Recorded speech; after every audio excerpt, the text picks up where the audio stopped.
He's back, baby. The Oregon Ducks have got five-star quarterback Dante Moore back on their roster after transferring out from UCLA. What does this mean for Dante Moore, Dan Lanning, and the Oregon Ducks in 2024?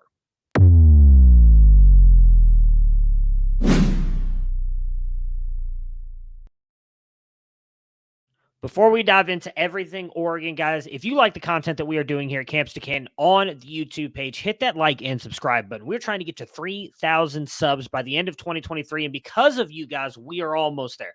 We don't have the support at ESPN, NBC, ABC, CBS, but because of you guys, we're getting closer to our goal. We appreciate all the love and support. Let's talk about those Oregon Ducks, baby. I was not expecting this. They just landed Dillon Gabriel in the portal. And now they are bringing back five-star quarterback Dante Moore. Now, look, I get it. Wasn't super impressive last year. Just a 53% completion percentage, only passed for 1,610 yards, and 11-9 touchdown to interception ratio was not pretty. Obviously, for those of you who are Oregon Duck fans, you know he was at one point committed to you. It seems really to Kenny Dillingham leaving to go to Arizona State was the reasoning behind him leaving. There was the rumors of NIL. I don't know if any of that's really true, but he is back now with Oregon, and I think he's a great fit for Will Stein's offense. I really do. He obviously had a great relationship with Dan Lanning. There were reports that he did have somewhat of a relationship with offensive coordinator Will Stein.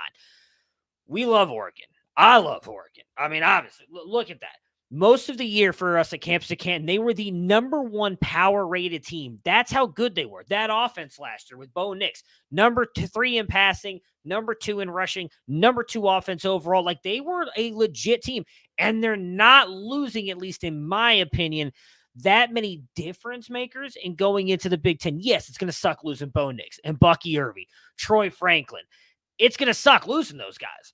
But you've still got a pretty good wide receiver. Cortez Johnson as well, who had an amazing season with Bo Nix. You've got a pretty interesting wide receiver core, especially one Jerrion Dickey, true freshman. I know didn't get on the field a lot, but is an incredible athlete. Should be a lot of fun to watch moving forward. And now you add a guy like Dante Moore to this quarterback room. Ty Thompson on his way out. Probably means Austin Novosad is on his way out as well, who I was a big fan of in last year's class. I think he's a very good quarterback. Dillon Gabriel and Dante Moore are going to likely battle it out. I imagine Dillon Gabriel is going to be the starting quarterback, at least to start the year. We'll see if he struggles at all, if they end up going to Dante Moore. Maybe Dante Moore sits one more year and then is a starter for you guys in his third year, his true junior year. I think that he fits really well into that system. You know, Will Stein runs a more spread offense with the RPOs and play actions. He has a lot of those screen passes, those pop passes. I think will be Dante Moore will thrive in. I think he's underrated as an athlete too. You go back and watch what he was able to do at Detroit King in Michigan in high school. He has no problem kind of running out, flushing out of the pocket, and throwing on the run off platform. He can throw from multiple different arm angles. He doesn't have the strongest arm in the world, but he makes up with it with his mind, his processing. He knows how to go through his reads. He throws with great touch. He knows how to make anticipatory throws. Like, he is a very good quarterback prospect. One Felix Sharp, one of the co-founders here at Camps to Canton, has said, and I'm right there with them, if you were to pick a quarterback right now out of that freshman class to start an NFL game tomorrow, it would be Dante Moore over all those other guys because of what he can do up here in his head. He is an incredibly smart quarterback. Played in 3 state championships while at Detroit King. Started all 4 years as a varsity by the way. As a true freshman in high school, he was starting on the varsity team. That's how good he was. Won back-to-back state championships there. Missed out on one. They played in it, but they ended up losing. Obviously, as I said, they got to 3. He's going to be awesome.